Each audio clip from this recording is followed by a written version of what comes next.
Tyndall effect can also be observed when a fine beam of light enters a room through a small hole, like I have given you the example. So this happens due to the scattering of light by the particles of dust and smoke in the air.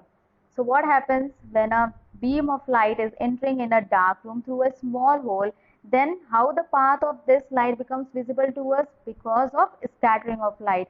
So when this light enters a dark room, when it strikes with the or when it colloids, or when it strikes with the dust particles or smoke particles, which is present everywhere, which is also present inside room, then the path of light gets scattered, and because of that, path of light becomes visible to us. So in figure 2.3, it is shown that A part solution of copper sulfate does not show Tyndall effect, whereas B part mixture of water and milk shows Tyndall effect. So in this figure, you can easily see that A is an example of true solution, because here it is a solution of copper sulfate, which is an example of true solution. And we know that true solution, in case of true solution, the particles of this solution, they are so much small in size that if a beam of light is passing through it, then it is not getting scattered, and ultimately we won't observe any path of light visible to us. But B is an example of colloidal solution, because it is a mixture of milk in water, and when beam of light is just passed through this solution or this mixture, then what happens? Then the path of light visible to us because of scattering which takes place. So this is the difference between true solution and colloidal solution, which is clearly shown with the help of figure 2.3. And as you can see that how clearly path of light is visible in B part, which is an example of colloidal solution. Tyndall effect can be observed when sunlight passes through the canopy of a dense forest. In the forest, mist contains tiny droplets of water, which acts as particles of colloid dispersed in air. So, like we observe this Tyndall effect in a dark room, because in dark room dust particles are there, which is acting as particles of colloid, and with which when sunlight or when the beam of light is just striking, then it is getting scattered and path of light becomes visible. So this effect you can also observe in a dense forest, because in dense forest tiny droplets of water, they act as particles of colloid which is dispersed in air. So there also you can find that a colloidal type medium has been formed, and that is why when sunlight is striking with them, then the path of light becomes visible to us. So this is about the Tyndall effect. It is very easy. So you have to learn its definition, then you have to learn certain examples, which is also very easy. And the third thing is that you have to remember that true solution is not showing this effect, whereas colloidal solution, all the colloidal solution is showing this effect, but with suspension we are having certain conditions, and then only we can observe Tyndall effect in case of suspension. Now the next topic is properties of a colloid, which is very important. So the first one, which is easy also, which we always discuss as the first and the foremost point in case of either solution or suspension or colloidal solution, that whether it is a homogeneous mixture or it is a heterogeneous mixture. So in case of colloidal solution, a colloid is a heterogeneous mixture, though it appears homogeneous to us. The size of particles of a colloid is too small to be individually seen by naked eye.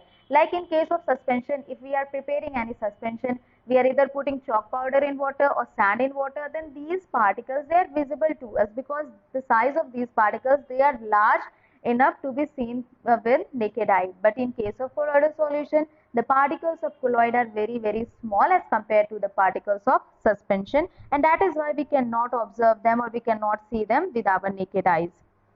Colloids are big enough to scatter a beam of light passing through it and makes its path visible. Though the size of the colloids are, or the particles of colloids are very small to be seen with our naked eye, but still they are large enough, they are big enough that when a beam of light is just striking with them, then they can scatter the beam of light and makes the path of light visible. They do not settle down when left undisturbed, that is, a colloid is a quite stable mixture. This is also a very important point, and this is the point of difference between suspension and colloidal solution, that suspension, it is also a heterogeneous mixture, colloidal solution, it is also a heterogeneous mixture, but Suspension is an example of unstable mixture, whereas colloidal solution, they are stable in nature. Next point is they cannot be separated from the mixture by the process of filtration. Like this point we discussed in case of solution, true solution, that if we have to or if we want to separate the components of true solution, then we cannot do so by passing true solution or by following the process of filtration or by passing true solution through filter paper. We cannot separate the components of true solution. So in case of colloidal solution also, if we want to separate its components, then we cannot do this by the process of filtration. For example, milk. Suppose if you have taken milk, which is an example of colloidal solution. If you want to separate the components of milk like water and then some fat molecules or protein or different other components are there. If you want to separate them, and to separate them, if you are following the process of filtration, you won't be able to separate any of the component. But a special technique of separation known as centrifugation. Now this term is very important. So if we want to separate the components of colloidal solution, then what we need to follow? What technique we need to follow to separate? Then that process is said to be centrifugation. Can be used to separate the colloidal particles. So if you have to separate the components of colloidal solution or the colloidal particles, then you can follow the technique of centrifugation. Now centrifugation you might not be knowing, or you might just came across this term for the first time, but this process is something which we are using for quite a lot of time. For example, the drying in a washing machine where we are just drying our clothes, so that compartment is also following the same technique. So you must have understood that what is this centrifugation, though we will be studying about this centrifugation in detail in the just next topic. But this is the example of the centrifugation technique, like that I have said that we are using it for a very long time, but we still don't know.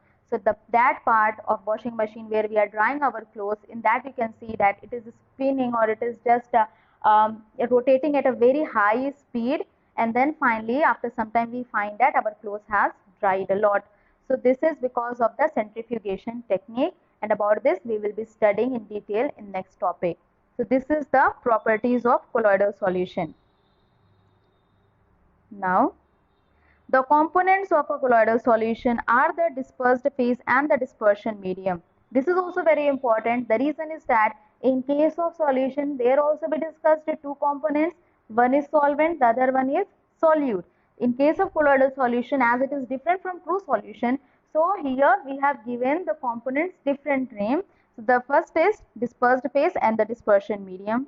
The solute-like component or the dispersed particles, that means whatever we were calling solute in case of solution, which is the minor component. So here dispersed phase is equivalent, or it is similar to that of solute in a colloid from the dispersed phase, and the component in which the dispersed phase is suspended is known as the dispersing medium. And dispersing medium is the major component, like we were having solvent in case of solution. So here for colloids we are having that as said to be dispersing medium.